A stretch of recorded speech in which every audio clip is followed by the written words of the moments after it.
Now you got an Apple phone, and you get it for free with a contract, right? And it's got more power than the Apollo mission had to take people to the moon, the back 100 times more. That's what's happening right now in our human bodies because of technology that keeps doubling in its power every 18 months and halving in its cost. But people don't know about it. But billionaires know, and I wanted to bring people access because some of the stuff is free. Some of the stuff is really inexpensive. Most of it is. And if you have a real problem, you got to know what the solutions are. And if you don't have a problem, you want to maximize the quality of your life. There are just a handful of people who have had a profound impact on both my personal and professional life, and my guest today is one of them. Tony Robbins is an entrepreneur, #1 New York Times bestselling author, philanthropist, and the nation's #1 life and business strategist.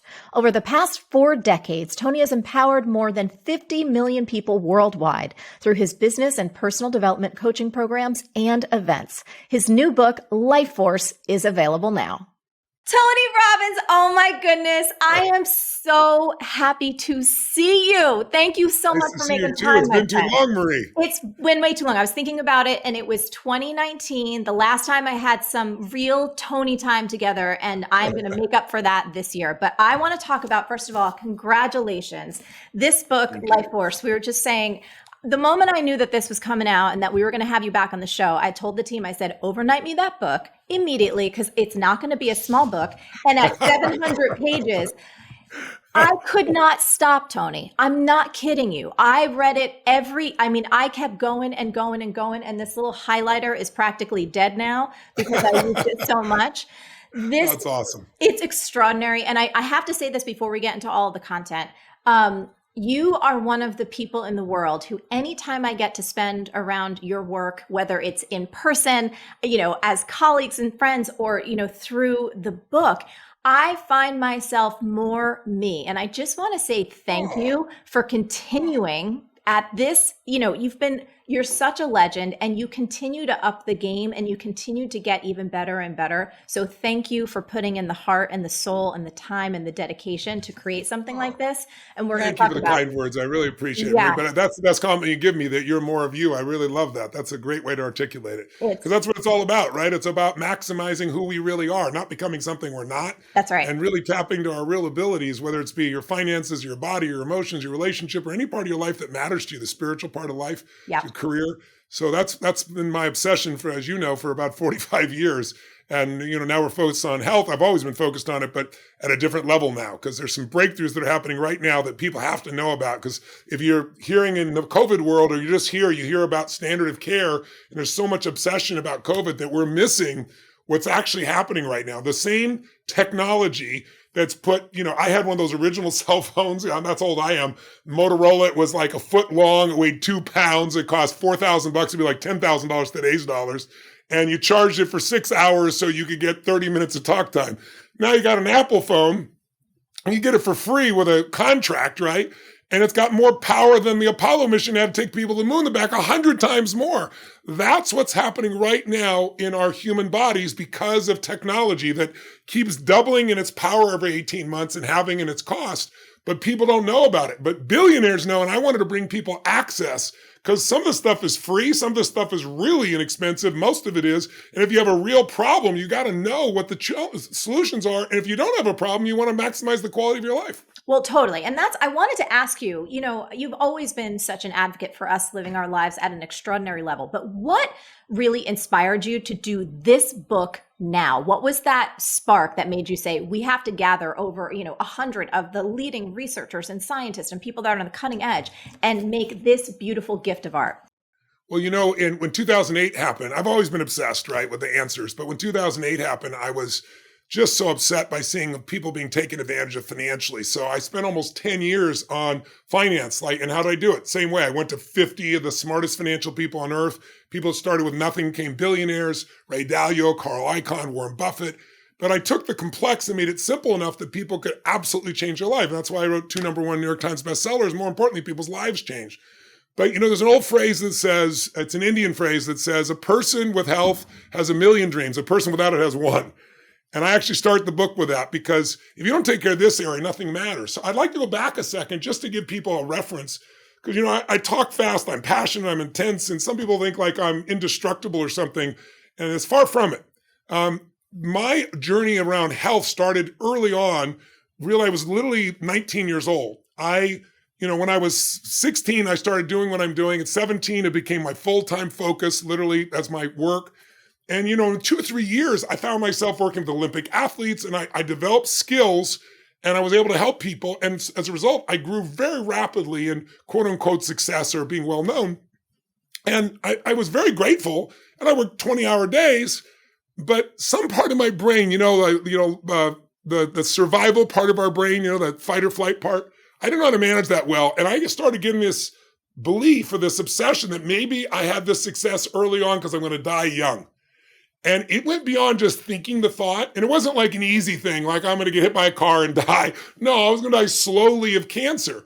And I started dreaming about it. And it was so bad that, of course, whatever you focus on, it eventually ends up in your life in some way. And it did end up in my life. But before it hit me personally, it first, fortunately, happened outside of me. So it gave me perspective. It was my girlfriend at the time, came home crying uncontrollably. My mom. And I'm like, Mom, what? She has cancer. And they say she's going to die. She has 9 weeks to live. And if it had been me, I think I would have been overwhelmed. But because my whole thing is, success leaves clues. Jim Rohn taught me that, right? It's like, if, I said, wait a second, she's not going to die. I mean, she could, but I'm not going to just accept that. She shouldn't accept that. There are people with stage 4 cancer who turn it around. Thousands of people have. I said, I'm going to read everything I can. I'm going to find out what these people did, and we're going to see if we can do it for your mom. So I finally came across a book called One Answer to Cancer. It wouldn't be the book I'd recommend today, but it was the best one at that time I'd found. It was written by a dentist who was told he was going to die in 6 weeks. He had pancreatic cancer, which is the most deadly cancer of all. And he healed himself with a detoxification program and pancreatic enzymes. And I read the book. He was still alive 15 years later and totally healthy and cancer-free. And I went to her mom and I said, her name was Jenny. I said, Jenny, she was in her early 40s. I said, please read this. I said, I know you don't want to die. Don't accept what they've said to you. And then I gave her As a Man Thinketh because I want to remind her of the power of her mind. Yeah. And she consumed the book and was so inspired by this man's example. She went full force on this. And within a few weeks, she felt so much better. She had a tumor that was protruding out of her back, and she had one in her feminine organs. And I don't know, I think it was within 5 or 6 or 7 weeks, you couldn't see anything protruding anymore. You couldn't even feel it. So at 9 and 10 weeks when she's supposed to die, the doctor started saying, this is impossible. Maybe we should do exploratory surgery. And she asked me, I'm 19 years old, should I do the surgery? And I was like, if I tell you to do it and you die or don't, I can't do it. You got to decide, right? So he convinced her to do it. And when they went in, the only thing they found left in her body was the size of my pinky's fingernail, literally. And the doctor said, this is a miracle. And she said, it is a miracle, but let me tell you what I did. And he's like, no, this is spontaneous remission. Don't tell me what did. It didn't make any difference. It's a miracle. Well, she's 80-something today. She's still alive. And she went around and started speaking at churches and telling people what she'd been done. But it changed my life because it made me go from victim in my health to where I was fearful something was going to strike me down to really being a biohacker. And you've been to enough of my events. Your audience may not, but I do these events that are 4, 7, 10 days. And they're with audiences of 10, 15, 20,000 people in a stadium. And I got to hold their attention 12 hours a day when most people wouldn't sit for 3 hours. So we know I had to do things to my body to get it in this incredible shape to do this, to have this kind of strength and endurance. And, we know the impact now. I have a group of people that have studied me for 3 years. They do Olympic athletes, the Tom Brady's, people like that. And they've measured everything. Like I burned 11,300 calories on one day on stage. I mean, I thought that was impossible. They've done it for 3 years. It's like clockwork. And they explained to me that, they're trying to explain it themselves. It's like 2.5 marathons, to give you an idea, or 2.5, NBA games back to back without a break. They went through all these examples to give me this. They go, but I guess chess masters burn 4,000 calories not moving. And I burn almost 3,500 before I get on stage. Wow. So it's pretty wild. I jump 1,000 times on an average day on stage. I weigh 282 pounds. So they explain every time you come down, it's 4 times your body weight. So imagine 1,000 jumps times 1,000 pounds and what that does to your bone density. So they showed me my bone density. And it's like, here are humans, here's Olympic athletes, here's this creature called you. If you're running, I'm sure you've gone running with a friend before and you get to a point where you can't talk. Yep. That's because the lactic acid has got to level 4. I'm at an 18 and still speaking. Woo. So when they did all this, it helped me understand what's going on. But then, of course, along the way, cancer entered my life, at least tumor did. And I was only 32. And fortunately, I had done this thing with Jenny, so I wasn't super scared. But I went in just because I was healthy as far as I was concerned. I went in because I'm a helicopter pilot. You have to go get a physical every 2 years to stay current. And I went to this doctor, and I expected he was going to send the report. My assistant kept saying, he wants to talk to you. And I said, listen, I'm busy. Just tell him to send the report. And I get home one night, and there's a note on my door, and it says, Tony, you must call the doctor. He says it's an emergency. Well, I didn't get home at 8 or 9. I got home at after midnight. I called and got the answering service. They didn't respond. And then all those old fears started showing up again. Like, oh my God, I take such good care of myself. How could it be? Well, maybe because I fly so much, exposure to radiation, could I have cancer? And it's like, the mind can do crazy things. Yes. But I've learned to center myself. And it's like, there's an old phrase that says, a coward dies 1,000 deaths, a courageous person once. It's like, okay, and stop making these stories, go to sleep, wake up and deal with it. I woke up with foreboding, obviously, called the doc, and he says, you have a tumor in your brain. I said, what are you talking about? He goes, at the base of your brain, your pituitary gland, you have a tumor. I said, how could you possibly know that? And he said, well, I saw your size of your body and thought you probably have a lot of extra growth hormone. I was like, how'd you figure that out, doc? My hands are bigger than your head. I'm 6'7". I grew 10 inches in a year. I got a size 16 shoe. Well, that's a breakthrough thought. He goes, well, because of that, I thought you might have gigantism. And I did blood tests, and you do. And that means there's a pituitary tumor. And so he wanted to put me in for surgery immediately. And I was leaving the next day to go to the south of France for a date with Destiny. You've been to the program, and it's my favorite thing to do. And I was like, I'm not doing this and canceling the event, but maybe I need to do it. I'm open, but tell me how this works. What are the side effects? He said, well, I do have to warn you, you can die. I was like, okay, that's encouraging. He said, but the more likely thing is your endocrine system will not be the same. And so you'll probably lack a lot of energy, or you used to. And I was like, that's a deal breaker. There's got to be a better approach. So I went off and tried to forget about it. Of course, I did a seminar, and all I could think about is, am I going to die, in my head. So I went and did the MRI, and I saw the look on the guy's face as I was coming out. Sure enough, I had a tumor. And it's why I grew 10 inches in my high school years in 1 year. It exploded growth hormone through my body, made me grow, but then it infarcted, which means it swallowed up a part of itself. But it was still there, still creating a lot of growth hormone.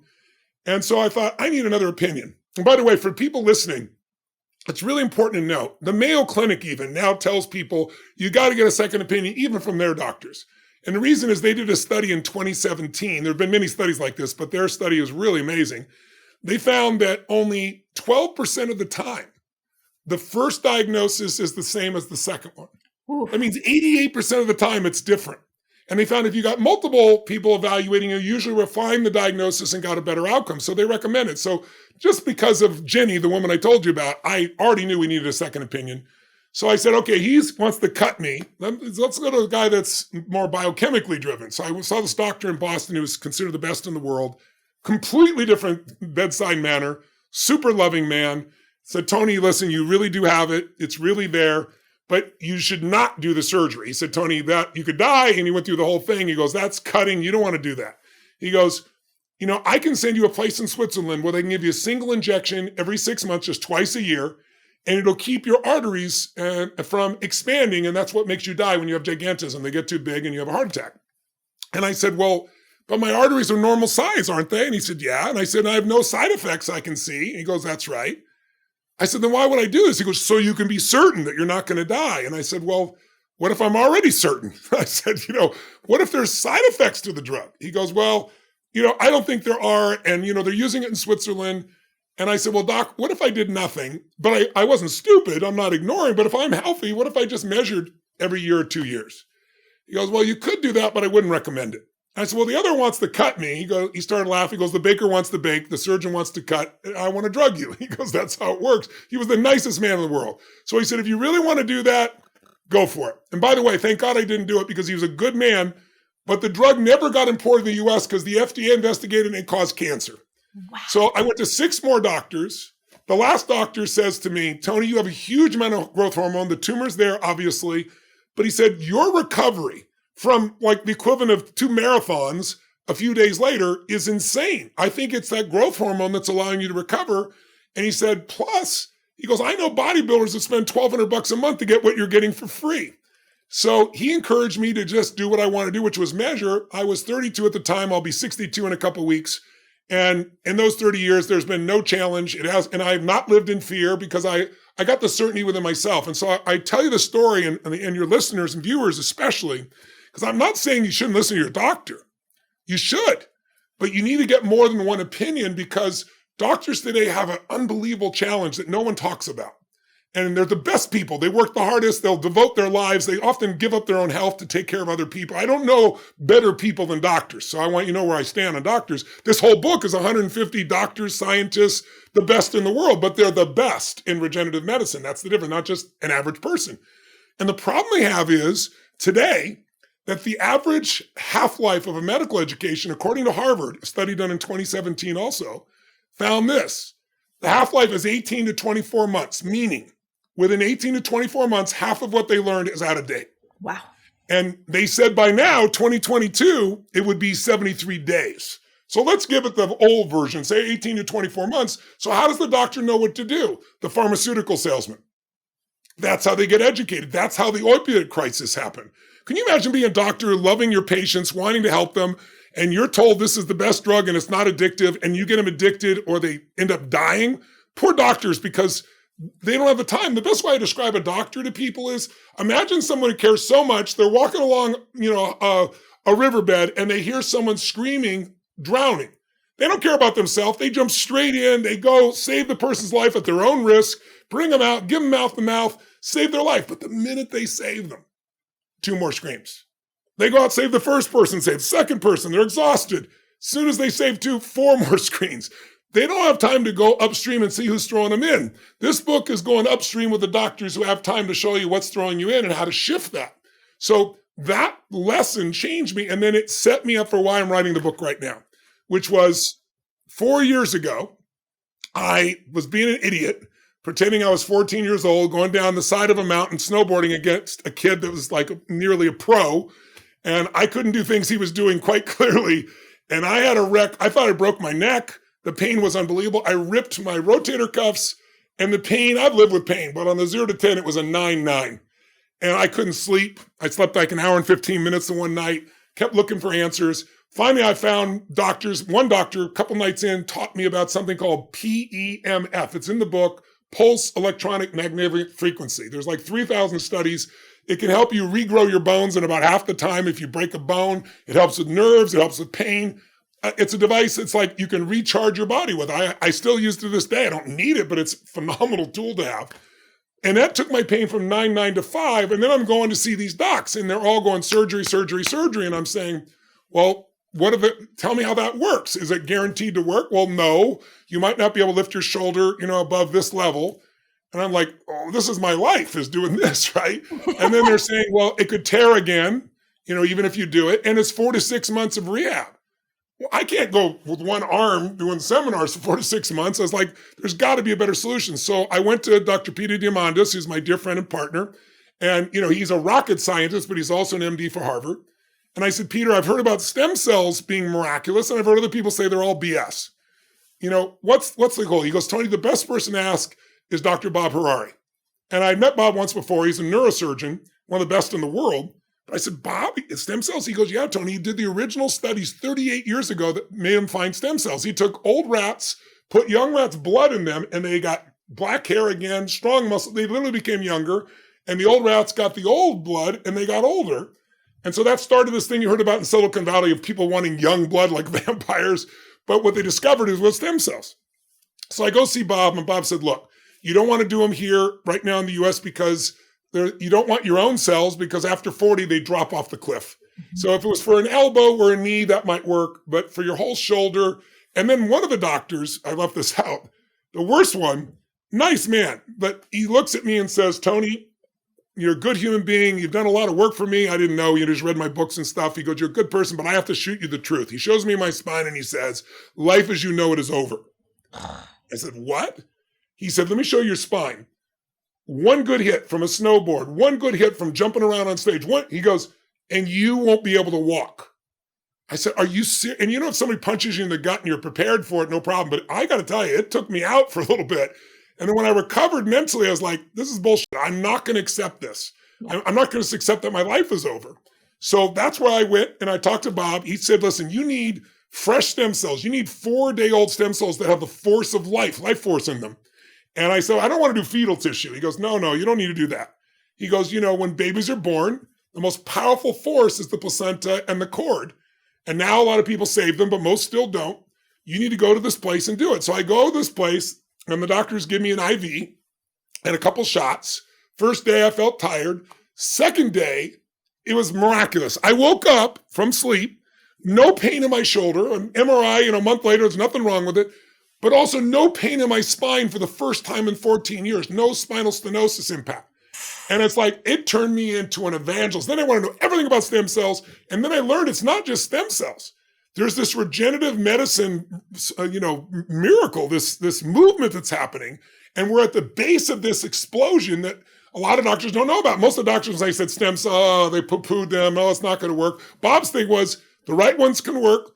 You can always go back to the surgery, do this first. And thank God I listened to Bob. But then I got invited to speak at the Vatican. Believe it or not, the Pope every 2 years has the largest regenerative health conference in the world. He brings all the best doctors from all over the earth because he sees them, since it's not fetal tissue, he sees them as a gift from God that can heal people. And I met like this 11-year-old boy, told a story, made me cry. He's 4 years old, he's supposed to die, and 6% chance of living. His sister's born, they gave her stem cells, and here he is, 11 years old, totally healthy and fine.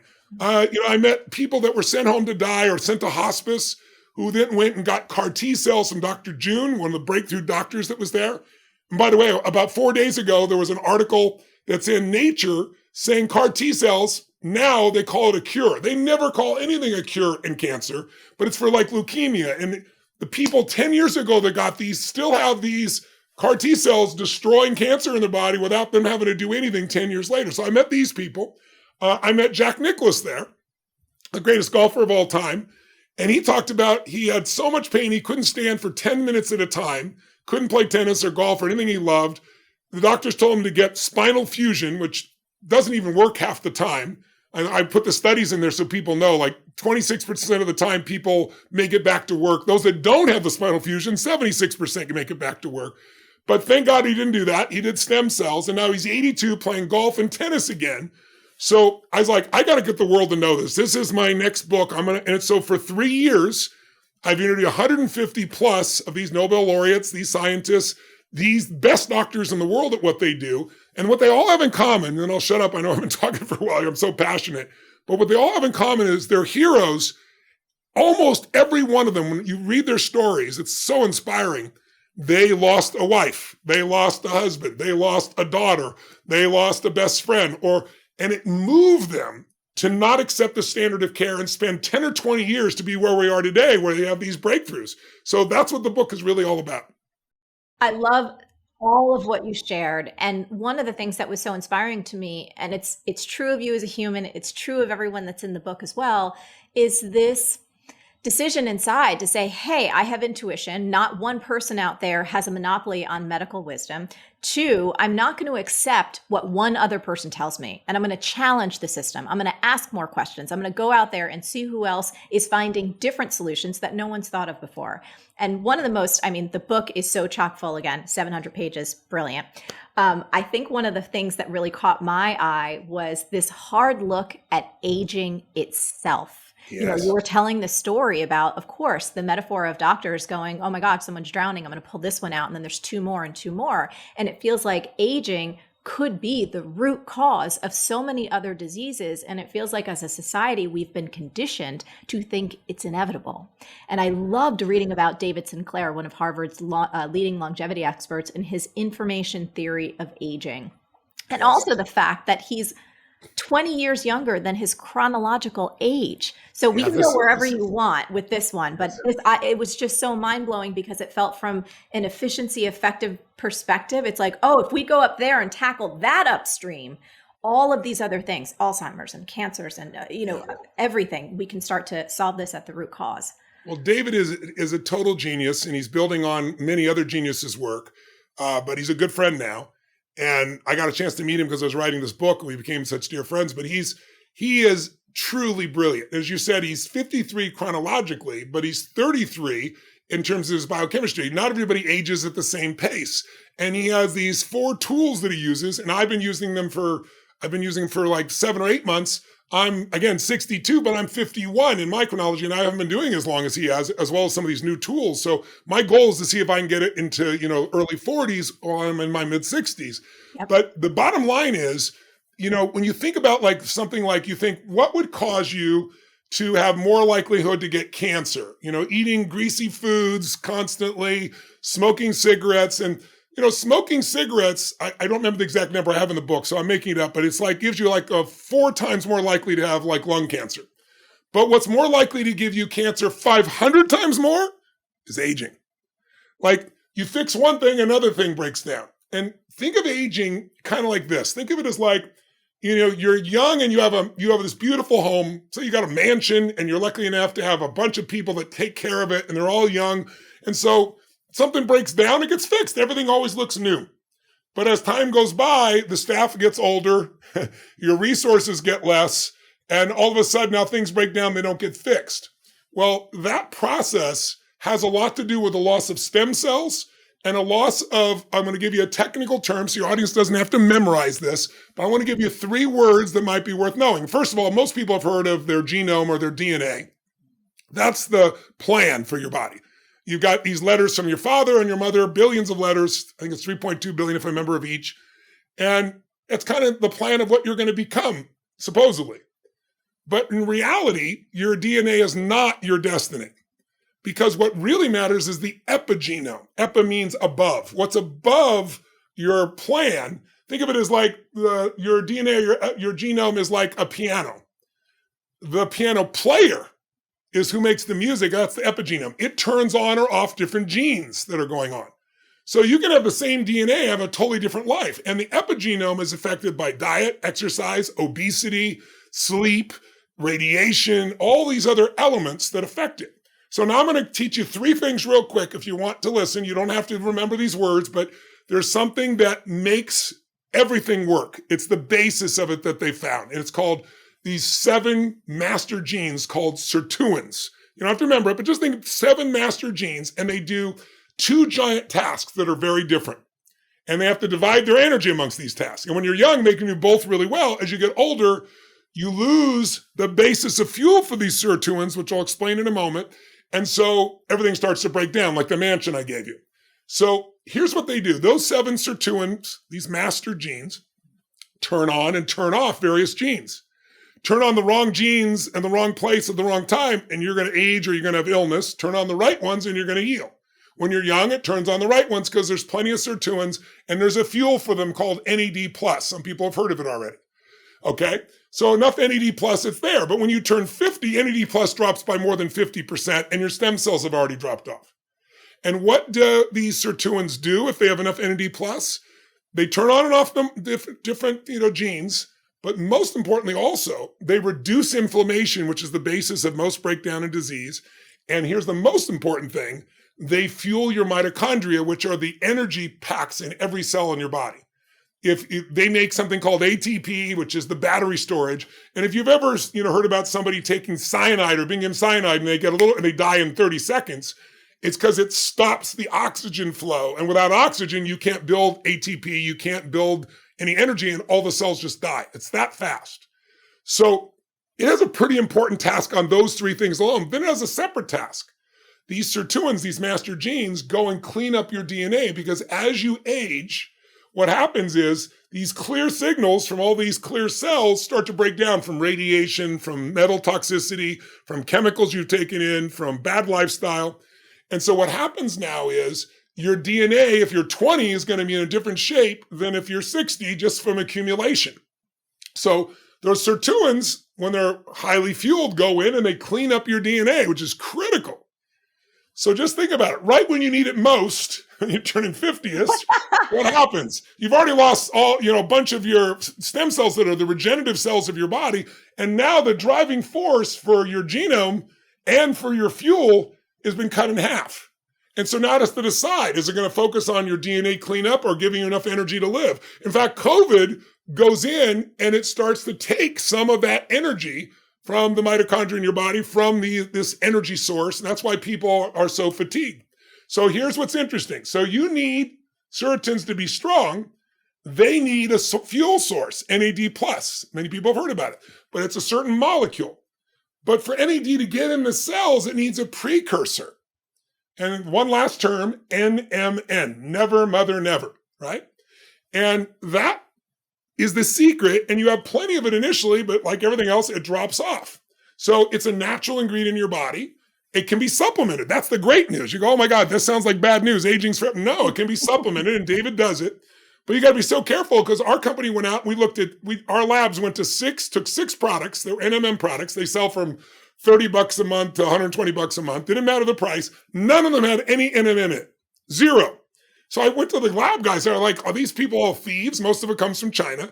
And they said, well, some are, but what's more likely is NMN breaks down in 30 to 45 days. And so by the time it gets from there to you, it's pretty much worthless. Wow. But here's the really great news. There's some NMN that does work, but there's something even more exciting.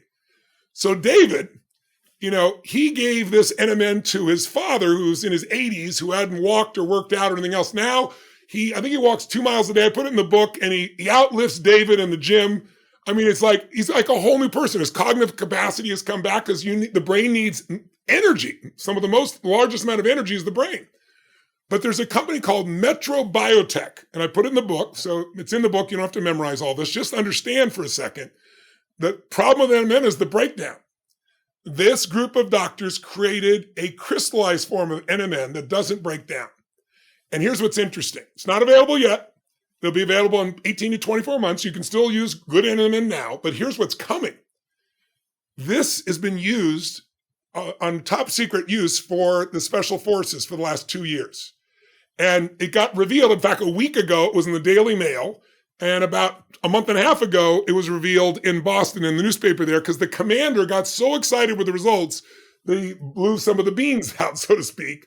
And here, I can't tell you the details because I'm now invested in the company myself. And so I can't reveal that as now, but I can just tell you this. With mice, when they give them normal NMN, an old mouse, like a 70-year-old mouse, is like 20, 24 months old. So it'd be equivalent of a 70-year-old person. Old, breaking down. They can run on a treadmill about a quarter of a kilometer before they're completely exhausted. A young, strong mouse can run 4 times that, a full kilometer. When they give NMN to these mice who are old, they run within 14 days of putting it in their body, they run 2 to 3 kilometers, 200, 300% more than a young mice and multitudes more than any old mouse will ever be. And their cognitive ability changes, their ability to go through mazes. The whole thing shifts because it's the basis of energy and your DNA. And so you go, well, I always say, you hear a mouse study, that's interesting, but not all of them translate to humans, obviously. But what's happened with the military, all I can tell you is they're out of their mind. These are the strongest people on earth, right? These are your special forces people. Their energy levels have exploded. Their endurance has exploded. Their muscle development from the same workout has exploded, and their cognitive capacity has exploded. So now the FDA is going to do a parallel study, and they hope to have this out in 18, 24 months. It won't be a nutraceutical. It won't be it'll be FDA approved, an actual, not a supplement, but a drug. But it will literally provide all these changes to your body. And, there are these genes I'm talking about. There's some special ones called the Yamanaka Factors. They're named after a Nobel Prize winner who was able to show these giant changes. And David Sinclair's group took what they learned from the Yamanaka Factors, and they took mice who were blind, who had glaucoma, so the nerves are gone.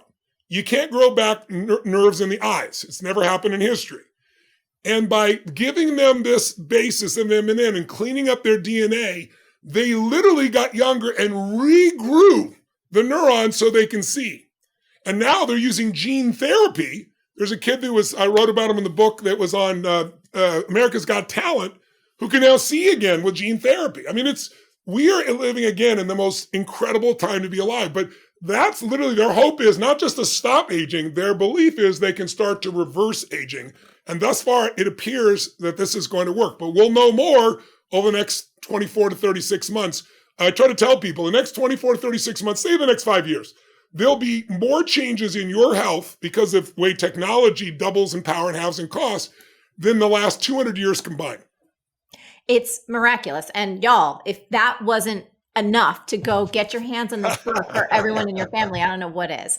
I want to shift gears and talk about something that I think is so important for people to hear. I want to take you back just a few years ago, 2017, before you knew what was happening and you were experiencing a loss of energy, inability to kind of retain a thought, which again, anyone who's watching this interview, Tony's a master at being able to explain extremely complex things in very simple ways and do this for 50 hours at a time.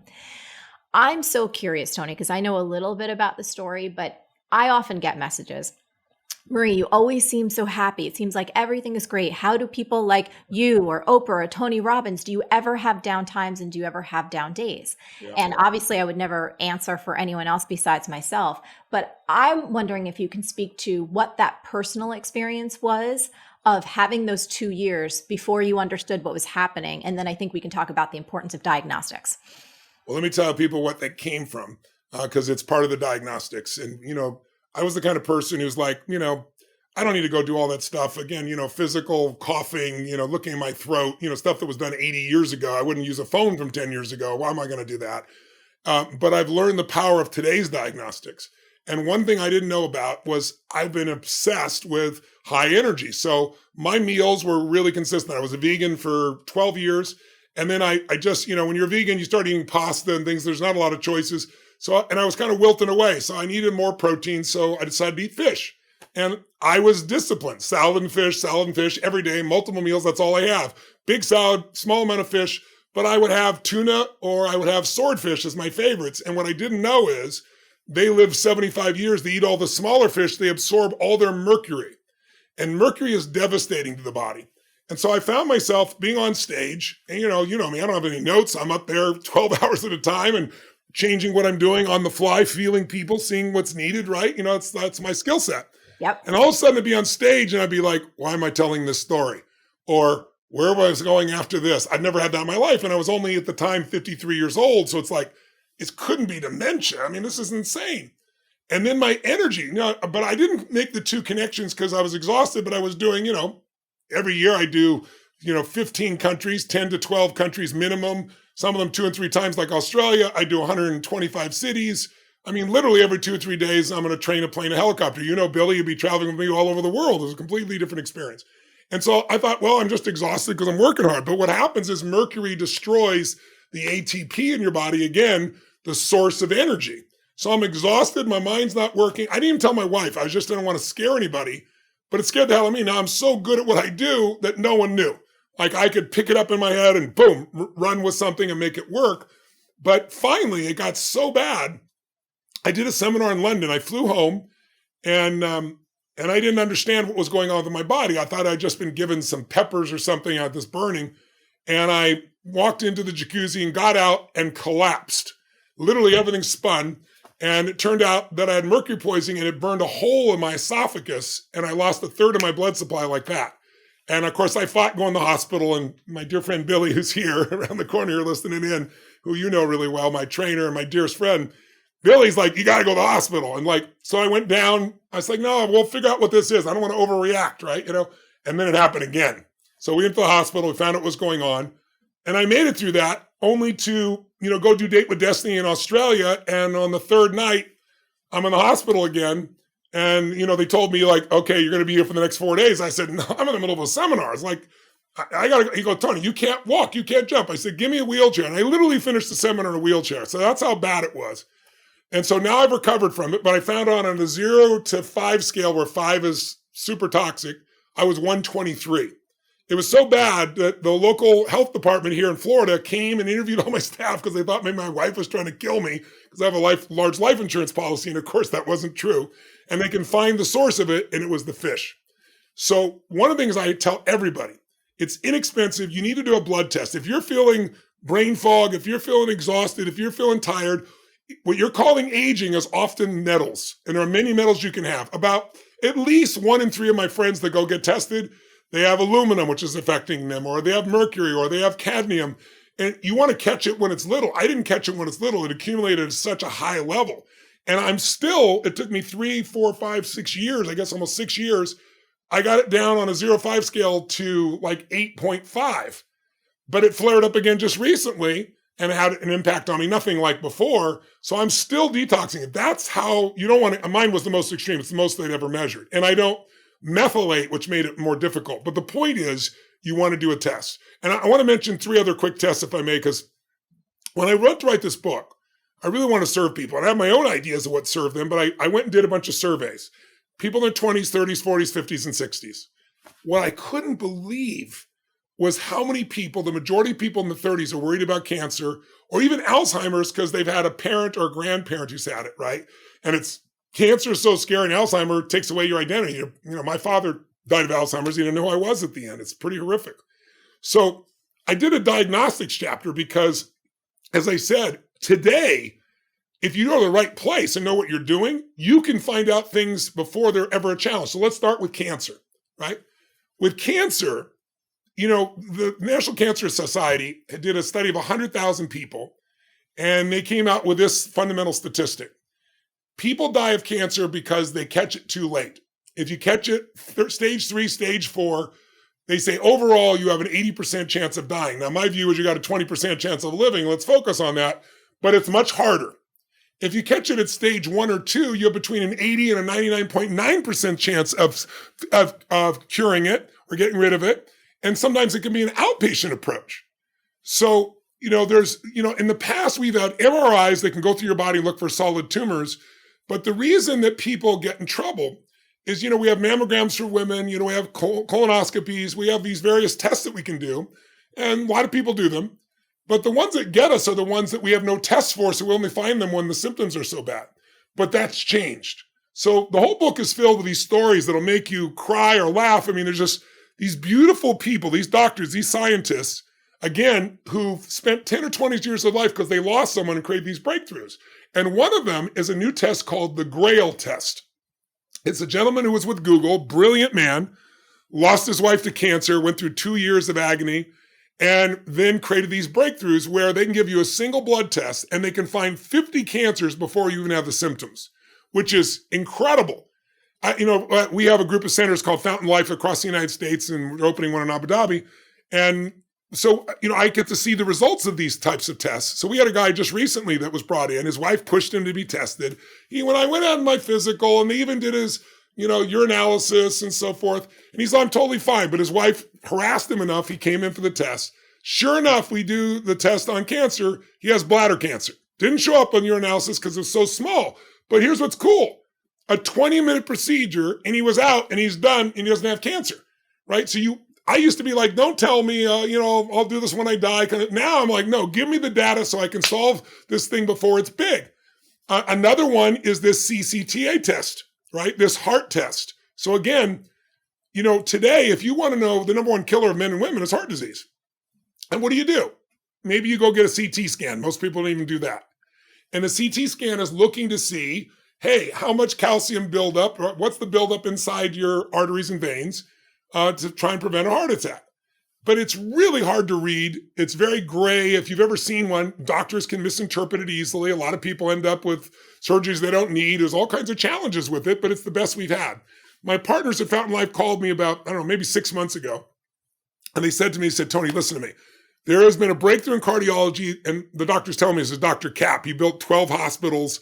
He's Mr. Understatement. He sold his hospitals so he could go into preventative care and this type of advanced, precision medicine. And he said, Tony, this is the greatest breakthrough. You got it. What is it? He said they use AI and they can literally open up all your arteries digitally. They send the AI in and it can see, is the calcium hardened, which means you're totally healthy and it's healed? Or do you have some of this that's still loose or fleshy that can break off and create either a stroke or a heart attack? And he said, Tony, they can predict now a heart attack 5 years in advance and they can tell you what to do to prevent it. And I said, I'm in. Why not? At this point, I'm in. I want to know. And my father-in-law, he was here with me, Sage's daddy, and he was just turning 80. And, he had his own business. He's self-educated man. He worked in the lumber business, like really strong man. But, as you get older, everybody starts telling you, arrange your affairs and all that stuff when you're heading towards 80, right? And I could see the drop in him. And so I said, hey, Dad, tomorrow I'm going to go down to this place and I'm going to do this test. I explained how it worked. And I said, you and I are the age where we're going to have some of these soft plaques. That's just part of the process, but they'll know how much, where, specifically in the body, and they'll have a plan to show us what to do. I think we should do this together. And he said, okay, I'll come with you. So we go, and my father-in-law doesn't have any soft plaques in his entire body. I mean, this guy, lumberjack man, he's totally healthy, and his entire mindset changed. And then in case that wasn't enough, and by the way, I was better than 5 years ago, and I'm really clean, but he was perfect. And so then the second thing is, there's these incredible breakthroughs for injuries. We've worked with some of the greatest athletes in the world with this. They use ultrasound and they see where your connective tissue has locked up and there's no fluid, there's no circulation, often nerves get trapped. And so I had an ankle that I torqued on stage years ago, and it was so bad that, if I get a massage, I say, don't touch the ankle because the nerve pain would shoot up through my body like somebody shocked me. And so I went down there and they went in, figured out what the problem was, took 5 minutes, put some of this amnio fluid, same thing you were born in, opened up the tissues, the nerve popped back into place. Now you can smack the side of I feel nothing, right? After all these years of agony. So my father-in-law has this hip problem, so he can't walk quite right. That also makes you feel old. So while we're there, they do a 20-minute process. They find out where it's in his hip. They make the process, and now he's walking smooth as silk. So the best part of the whole story is I get on the plane with him, and I'll never forget, he's got his arms crossed like this, and he goes, Tony, he goes, these guys talking about living 110, 120. I don't know if that's true or whatever, but I could live another 20 years. I mean, my heart's perfect. I'm walking perfect. He goes, you've only been married to my daughter for 22 years. That's like a whole nother lifetime.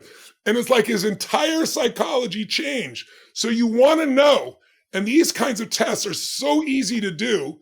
And then you really can take control of your life. I'll tell you one more you got to do. Women already know hormones, but you wouldn't know at your age. When women are getting older, they think about menopause and they think about hormone replacement therapy. And there's a lot of confusion. By the way, there's a whole chapter in the book for women on women's health. I did not write that. I brought in 3 of the best doctors, females in the world, and had them write that. I didn't want to have any delusions that I was going to interpret that properly. I wanted to be written from a woman's perspective. But there's a lot of confusion about it. But the right hormones, hormone replacement therapy is old school. Now they have what's called hormone optimization therapy, which is you don't wait till there's a problem. You do these small changes that massively increase the quality of your life. So I'll give you an example even with a man. Guy comes in, he's 36 pounds overweight. He's tried everything. His wife complains he has no energy for the kids or anything. He complains.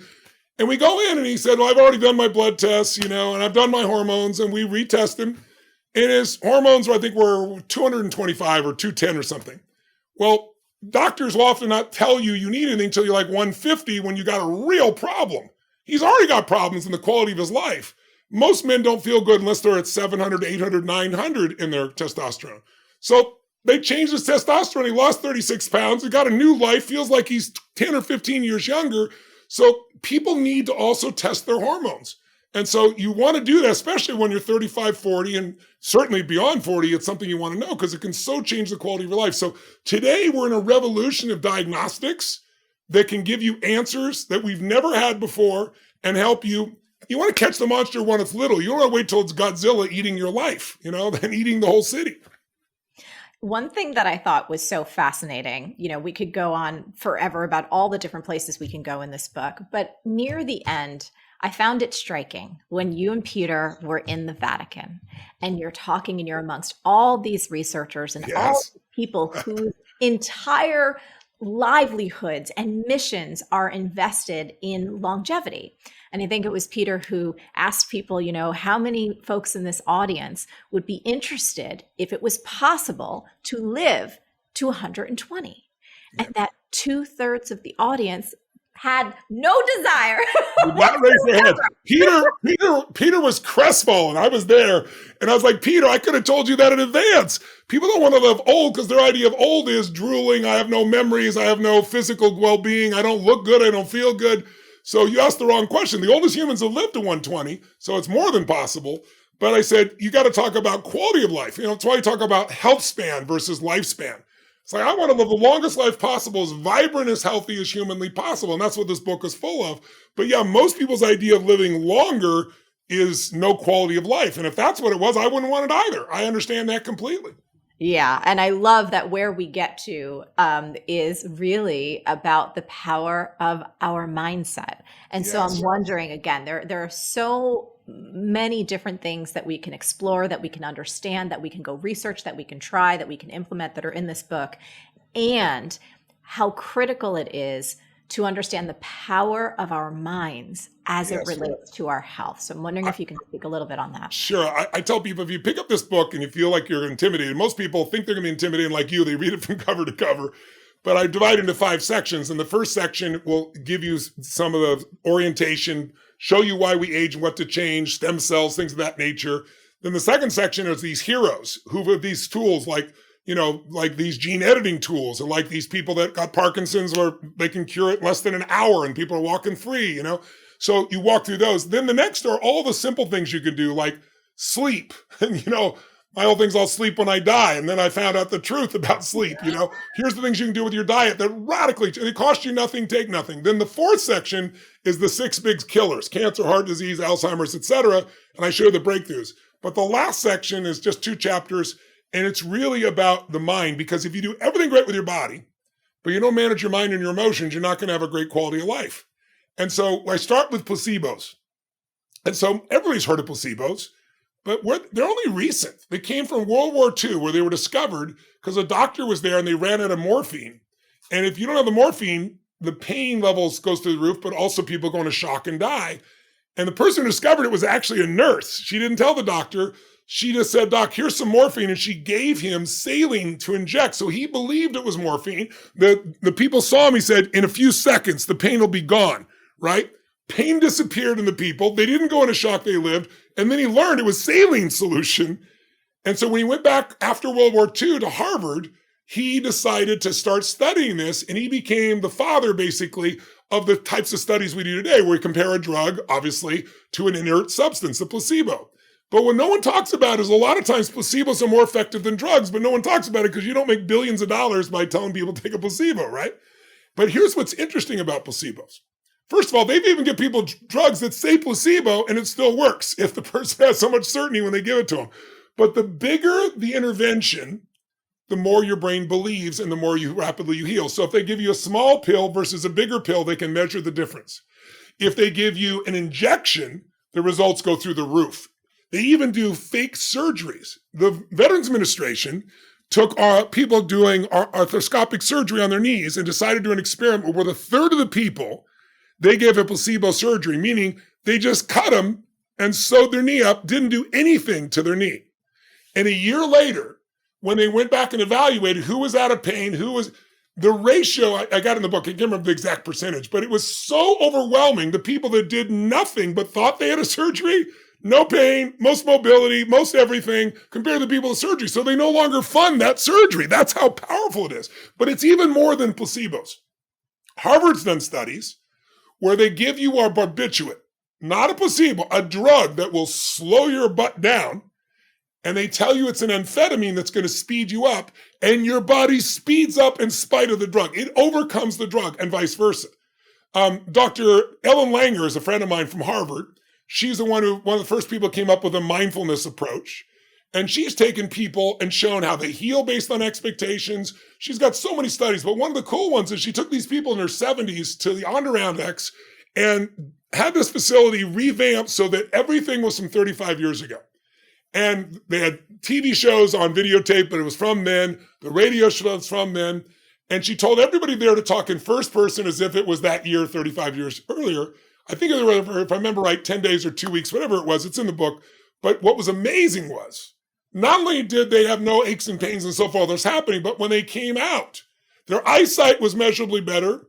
Their blood pressure went down. Their blood sugar was more balanced. I mean, they had these, and they looked younger, right? So much is about the expectations that we have inside our own heads. And here's the final one for you, the CDC. Well, first, let me tell you, I interviewed Norman Cousins when I was 25 years old. It was a privilege. If you don't know who he is kind of the father of psychoneuroimmunology. At UCLA, there's a building named after him. He was diagnosed with this deadly disease. He didn't want to do the drug route. The pain was unbelievable of his particular disease. And so what did he do? He decided he was going to use laugh therapy And then when he felt pain, he was going to heal his body by stimulating his immune system through laughter. And he would watch these old movies and laugh his ass off. The pain would go away, but eventually he was actually totally healed. He wrote a book that's very famous called The Anatomy of Illness. So he was the kind of the father of psychoneuroimmunology. So I interviewed him when I was 24, and he says to me something even more. He said, Tony, we make ourselves sick with our minds as well. And he gave me an example that it's also viral. Not viral like transfer, but he said, you know how somebody yawns and you find yourself yawning, that kind of viral.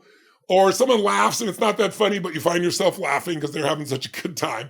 He said he was at a football game. He said he gave me a dozen examples, but the one that stuck with me, he goes, there's at this football game in LA, and it was a college football game, and a person got extremely sick and I guess projectile vomiting, and the doctor on staff came and was trying to figure out what caused it, and there was nothing different in their daily routine except they'd bought a Coca-Cola just a little bit before from the vending machine. So he theorized maybe it's poisonous. Maybe there's a connection in there that's getting copper or something in there. So he announced it publicly, saying to everybody during the game, avoid the Coca-Cola vending machine. It may have toxic substances. Well, it was like a movie, he said. Suddenly, all over the stadium, people start projectile vomiting, right? And so 12 ambulances come and take people back and forth to the hospital. This is happening en masse. About 45 minutes later, they do the testing. They find out there's nothing wrong with the vending machine, and they announce it, and everybody's well. Nobody has a problem. They all get well. So people's reactions to fear can have a giant effect in the body as well. So in the book, I teach you the things you can do to get out of that fear, because the decision made from fear, not always, but is usually the wrong decision. Absolutely. Before we wrap up, I just want to emphasize also, when folks get the book, like 100% of the profits are going to Feeding America and also to further research to combat cancer. Yeah, 20 million meals are going to Feeding America. I've been doing this for 7 years. I've fed 100 million meals a year, and we're to 850 million meals, so we're ahead of schedule. So 20 million meals will go there, and the balance is going to Alzheimer's, cancer, and heart disease. I'm not taking anything from it. As I've done all 3 of my last books, I've donated 100% of the profits. So while you're changing your own life, you'll be helping other people as well during these tough times. Tony, is there anything else that you want to leave folks with today? I know we've covered a ton and you've done it so brilliantly, but as folks are thinking about this, they're thinking about their own health, they're thinking about what they can do to make a difference in their own life. What would you want to leave them with? I would say you got to become the CEO of your own health. It's like doctors are great people, but you need a second opinion from someone who has expertise and has got a success track record, right? Someone who's really done well. And it's what I've tried to do for you in this book is bring you who those people are. Like, not everybody's got access. Billionaires have access. They all know. People in the field know, but I just try to bring it. So this is like a guidebook. And I didn't just write it for you. I wrote it for the people you love. Because again, I get these calls all the time. Somebody's got cancer, somebody has Alzheimer's. And so now I can show them exactly what to do, what their options are. And there are things that people never imagine, like Alzheimer's. I'll give you one last one, Alzheimer's. Alzheimer's, there's some really weak drugs that don't really work very well. One just got approved. It's very controversial. It's not selling well. It can cause bleeding in the brain. But I want people to know, even on that one, there's some gigantic breakthroughs that are happening. And one of those breakthroughs, there's multitude in there, but just one of the deepest things everybody's believed is that neuroinflammation in the brain destroys your memories. You can't remember. But at least with mice, they've done this with mice and they're now going to humans. This group that Google funded has found that the neuroinflammation is keeping the communication between the nerve cells so you don't have the memory, but the memories are still there.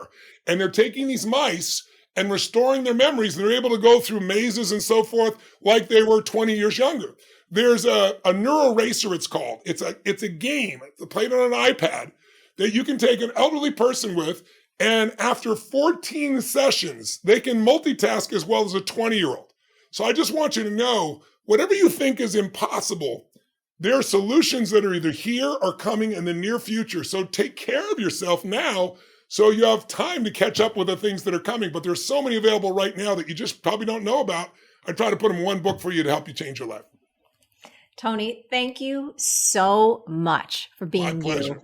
Thank you for doing the work that you do. I'm sending you such a huge hug until we can have some in-person time together. And thank you so much, honey.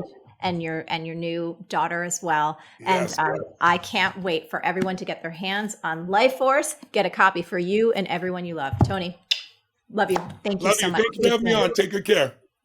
Oh my goodness. Was that not amazing? I loved it. I loved every second of it. And I'm curious, what is the biggest insight that you're taking away from today's conversation? And how can you put that insight into action starting right now? Leave a comment below and let me know. And if you're not already, please subscribe to our email list and become an MF Insider. Not only are you going to get an amazing free training called How to Get Anything You Want, but you'll also be inspired and motivated each and every Tuesday when I come into your inbox. Until next time, stay on your game and keep going for your big dreams, because the world really does need that very special gift that only you have. Thank you so much for watching, and I'll catch you next time on MarieTV and the Marie Forleo podcast.